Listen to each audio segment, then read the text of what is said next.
Afternoon, everyone. We would like to welcome Scottie Scheffler and Ryan Palmer here to the interview room at the Zurich Classic of New Orleans.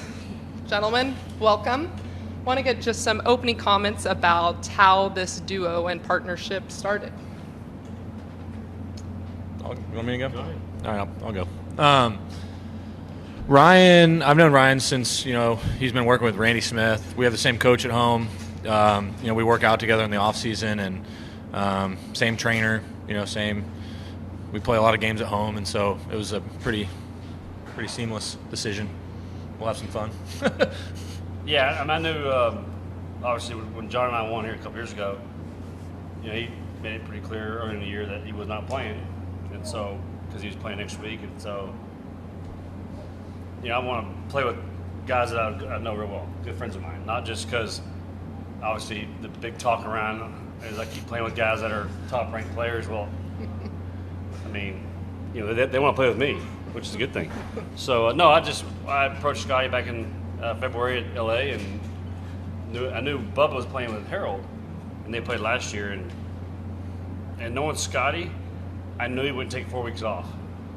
So I kind of had a good way in there, I thought. So I knew he wasn't playing Hilton Head, wasn't going to Mexico, wasn't playing the week before Nelson. So I was like, there's no way he takes 4 weeks off. He can't. So that's kind of how I put it. And then the thing that really sealed it was I sent him a picture of me and John with the trophy, but I posed his face on it. And so Photoshop one. So yeah. I think that got it done. But no, like I said, we practiced a lot together at home with Randy. Met Scottie back in high school before he went to Texas, and then just kept up with him. And like I said, we play a lot of golf at home with Jordan and with Romo and stuff. So and then of course we work out together. And being 45, I don't have the strength he does, but I try to keep up, which is fun. We have a good time doing it. So, but no, just good friends on. We play a lot of practice rounds together, and that's kind of about it. And Ryan, as you spoke to a tournament where you have found a lot of success, 2019 champion, what about this course and the format fits well with your game? Yeah, I've enjoyed playing this golf course, coming here even before it was a team event, and I just enjoy playing here. I think I'm just at ease at this place. I love coming to the city. My relationship with Sean Payton, and we play the Pro-Am together every year with he and Drew Brees, and I think it's just I come to a week where I'm at home. I feel like at home, and it makes it relaxing, and it's just a fun format because you kind of let loose. You're more relaxed. Maybe it's something I should take it to normal other tournaments.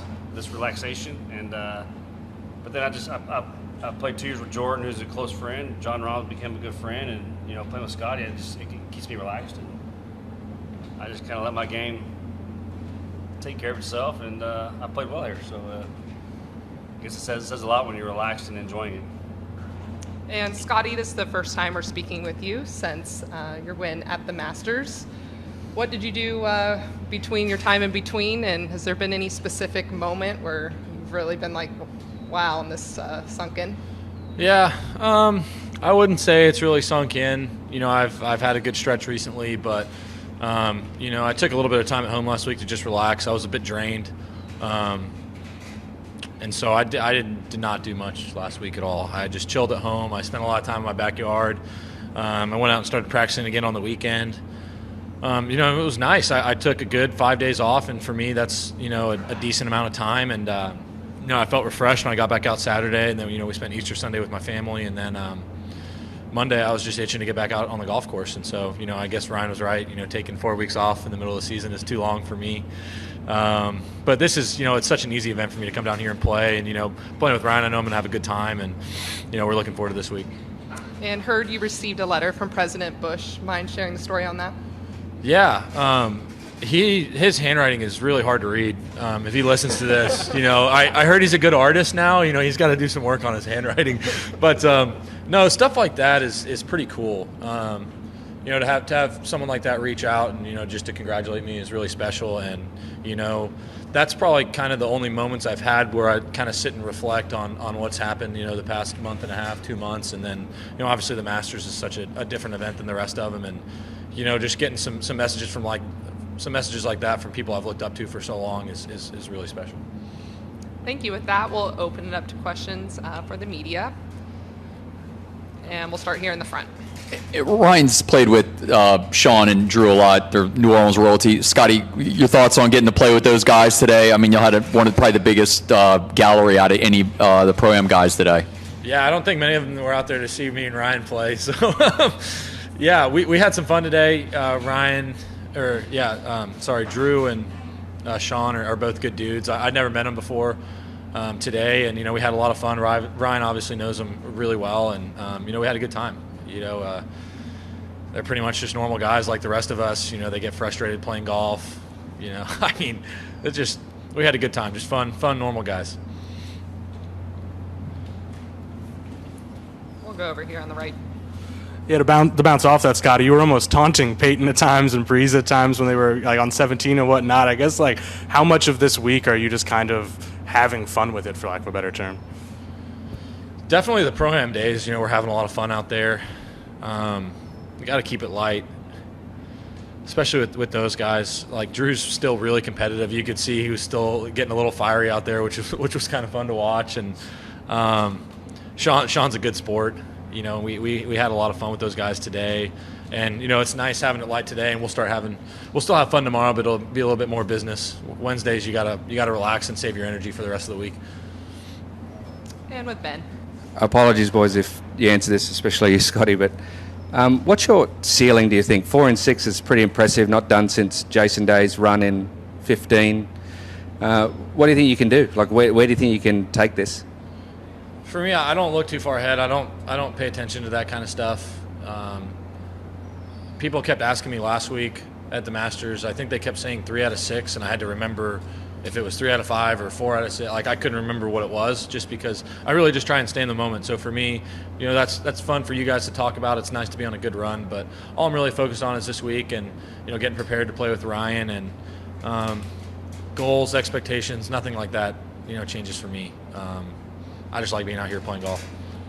And Ryan, I just finished a live interview with Jason, so we were making fun of him for suggesting that you're chasing the top players, where in fact they come to you. Is that correct? Yeah, he's doing out there. I'm chasing ringers, but I kind of put it out there. They're asking me to play. I mean, I've been out here long enough. Maybe I can give a little veteran advice, but yeah, there's been a lot of chatter out there for sure. Justin threw it out there, obviously getting it started with the average world ranking, and I mean, I had to go back and look and see what rank those guys were when we played together. It just happened to be they were top ranked players, and of course now I've got the number 1 player in the world playing with me. So, but I look at it as they're playing with me. So I got a little bit to add to it, but I think these guys are great. They're unbelievable golfers, professionals. I mean, you name it, how good they are, and I mean, it's great to be that close with them from a friendship standpoint, and just shows. I mean, you're still out here trying to beat each other week in and week out, but deep down there's more to it than just golf, and that's what I've enjoyed the most. His form in Miami games and stuff now is pretty impressive against all of you guys too, right? What's that? His form in Texas and home playing with you guys is pretty impressive, right? Yeah, well, I mean, how many years you been on tour? 19. This is his 19th year on tour. I mean, it's not like my older brother I had brought off the street. I mean, it's funny with stuff like that because there's so many talented guys out here on tour, and Ryan's one of the best ball strikers out here. And I mean, 19 years on tour, that speaks for itself. And 4 wins. Yeah, so I mean, the guy's got the resume. I've bounced stuff off of him for years. Coming out of college, turning professional, playing the Korn Ferry Tour. He's got so much experience out here, and I look up to Ryan as a person and a player, and I've learned a lot from him. And so we have fun at home, and it was pretty easy. When he asked me to play, it was well before I was number 1 in the world. It was after 1 tour win, so it's not like he started chasing me, last Saturday. The joke became he had to win twice. So after he won twice, we got it confirmed. So that was the joke behind it. That you got to be a multiple winner for me to come to you. So that's what it turned into. But it's it's been fun watching it. There's been some entertaining ones, to say the least. But now we're playing golf. Now we're here. We'll go up front. It's not like you could offer him an NIL deal that would do the trick, right? Scottie, two questions. One, it's a natural question to ask. Have you worn the green jacket anywhere interesting or fun? And two, not that long ago, I mean, everyone comes on the tour, obviously you had great credentials and all that stuff, but everyone probably wonders, am I going to make it out here? And not that long ago, you were in that spot. You know, how am I going to do out here? And now that, you know, all this success, I mean, how have you gone from that to this? Do you still remember those thoughts that you had maybe not too many years ago? Yeah, I would say nothing really changes for me. I just try and stay in the moment. And so as I've kind of gone as a professional, I went to Q school. I played the Korn Ferry Tour. This is my third year out on tour, so I haven't really been out here that long. And so for me, I'm still just trying to learn and continue to prove. And fortunately for me, I'm surrounded with a lot of guys out here that are really talented, you know, Ryan being one of them, where I can learn just by watching them play. And so for me, mentally, nothing really changes. I'm just trying to get incrementally better. And of course, I remember the times where, you know, I had to get up and down at Q school to get my Korn Ferry card, and trying to chase my first win on the Korn Ferry Tour, and then going from chasing my first win to trying to be number one, so I didn't have to worry about reshuffles and just getting starts. And that stuff, you know, won't really change for me. I'll always remember those times because there's a lot of pressure when you're fighting for your career. There's less pressure now where, you know, I've had some success now, and I would say there's more pressure going into the final round of Q school than there is Masters Sunday, because if I fail at Q school, I've got a whole nother year where I don't have anywhere to play. And I did Monday qualifiers on the Korn Ferry Tour for 7 or 8 events, and it's a tough life. You go out there and you shoot 6 under and you don't get to play the tournament. I think I shot, I don't know, you guys will have to check me on the stats, but like maybe 35, anywhere between 35 and 40 under in 7 times trying, and I got into one of them, and it was the one I shot 4 under because the wind was blowing 30 miles an hour. And you know, those things don't change. I look back on those because I performed under like the most immense pressure that I could have had, and now that I'm out here, there's not that there's less on the line, but it's simple. You know, I'm just trying to stay in the moment and execute shots. No, just at home. You know, when my wife asks me to do stuff at home, sometimes I'll kind of grab it out of the closet and just look at her and be like, what, really? Hadn't worked yet, you know. But yeah, I mean, I've just had some fun with it at home. I haven't really done anything special. I haven't taken it out of the house. I think I'm the only one that can take the jacket off property, so I want to do a good job of representing Augusta National well, and I got to bring it back at the end of next year. And so since I'm almost the representation of the green jacket outside of the club, I'm treating it with respect, and I'm not going to do anything crazy with it. So I have a question for each of you. First with Ryan. Do you remember the first time you heard about Scottie being in Texas or seeing him play? Being in Texas? Both of you being in Texas, do you remember the first time you heard about him or watched him play? Yeah, I met him, he was in high school still. And I got to know his family, his dad, real well at Royal Oaks Country Club, where, you know, he's a member at, and where Randy Smith is. We both work with Randy. So I remember hitting balls, and I mean, he was 5'0" in high school. And then I'll never forget when he came back from school from Texas. I don't know, his freshman, sophomore year, and he was almost 6'2", and I was like, my goodness, who's this guy? And so, you know, I just kept up with him and following him, and then seeing him here, you know, periodically at Royal Oaks with Randy, and then watching him progress, you know, through the Korn Ferry, and you could just see there was something special. And then these last few years, I told Randy it's a matter of when he wins, it's going to just dominate. They're going to come floodgates, and I mean, you've seen in the last month and a half. I mean, once you get that first one, the monkey's off your back, and he's showing what he can do. And it's, but it's hard. You never know when you see somebody young in high school, college days, what they're going to be like. You've seen some of the greatest college players ever can't make it out here, have not made it, and so you just never know. But I think that's why the Korn Ferry is so great, because you learn how to compete, shoot low numbers, and win out there, and it just carries over into the PGA Tour as well. So. That was my route in 2003 when I played it, and you see a lot of great players that have taken that road to get here. So I mean, it's just the beginning for Scottie, and then, you know, there's gonna be plenty more coming. And then Scottie, this is for you. Do you remember going to a tournament growing up and actually following Ryan? I don't remember following Ryan in any tournaments. But fortunately for me, growing up at Royal Oaks around Randy, I was exposed to tons of professional golfers, Ryan being one of them. You know, we had Harrison Frazier, Justin Leonard, Colton Oast, Ryan, Martin Flores, Gary Woodland, Anthony Kim used to practice out there. I was surrounded by these guys that were really good at golf, and I've always been a great visual learner.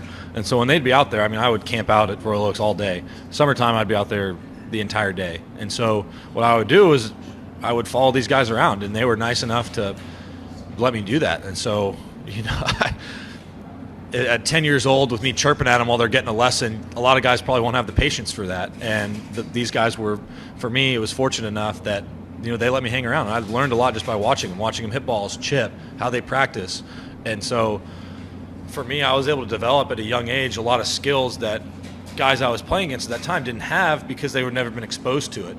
And you can be taught stuff by a great teacher, but it's so much different when you can actually watch and see it. And if I see Ryan playing on TV, I've seen the shots he hits at home. I know what he's doing versus just seeing it on TV or watching. Like when you actually see it in person, it's so much different. So I've been fortunate to learn from these guys from a young age.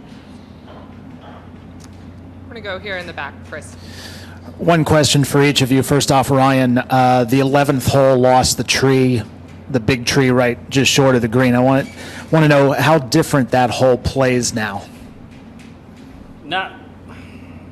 It will play a little bit different, but I mean, you get down there far enough, and fortunately he's not a short hitter, and I can get it out there with the old guys for sure. But no, I'm kidding. But no, it'll depend on the wind, because if you get it downwind, you can almost take it over as well. But there's so much room to the right to bring it around from the right to left. But it does make it visually, I mean, it's just a driver through it all day. There's nothing to think about anymore. So it'll make it, I think it'll play a little easier. I think the scoring average will be a little lower just because of that visual effect that you get each and every year we had before. So, because a lot of times I'd have to hit a shot where I would try to cut it instead of hook it, depending on where the pin was. Now it's just get up there and hit as hard as you can and get it around the green. Doesn't matter. So it'll definitely take that stress off the second shot for sure. And you'll see a lot more guys hitting 3 woods more often than not. And Scottie, you mentioned the letter from President Bush. Who else sort of you wouldn't expect has contacted you about your win? I would say I'm not really on social media. My wife has showed me a few things that people have posted. I think like Michael Phelps posted me in one of his stories, and then like Zeke from the Cowboys sent me a message, and just kind of random stuff like that where I kind of am able to sit back and like Michael Phelps is just insane. You know, I mean, the guy's one of the greatest athletes ever, and for him to, you know, reach out and, you know, post something about me or whatever is pretty cool. And that's kind of some of those moments where I'm able to sit back and kind of reflect on what happened, and, you know, just be really grateful for it, because, you know, stuff like that doesn't come around too often. So it's pretty special. And we're going to finish up here on the right. Ryan, just because you have played with so many top golfers at a similar kind of phase in their career, I guess, how have you seen Scottie handle these last 2 months? He was the same guy when I saw him at our Dr. Van Biesen's office where we trained. I mean, he walked in and he's no different than he was 6 months ago.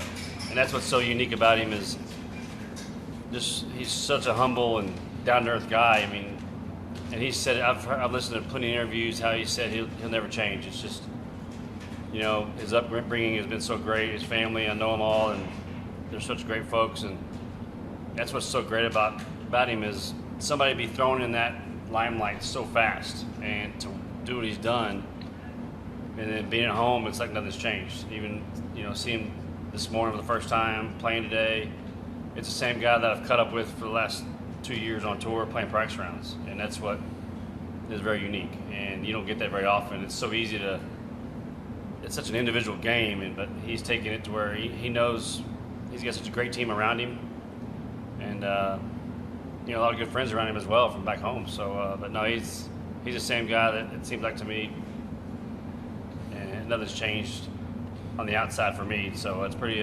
remarkable to watch a guy like that do what he has been doing, and nothing's changed, and it says a lot. That's all the questions we have. Scottie and Ryan, as always, thanks for taking the time to join us, and we wish you the best of luck this week. Thank you. Thank you.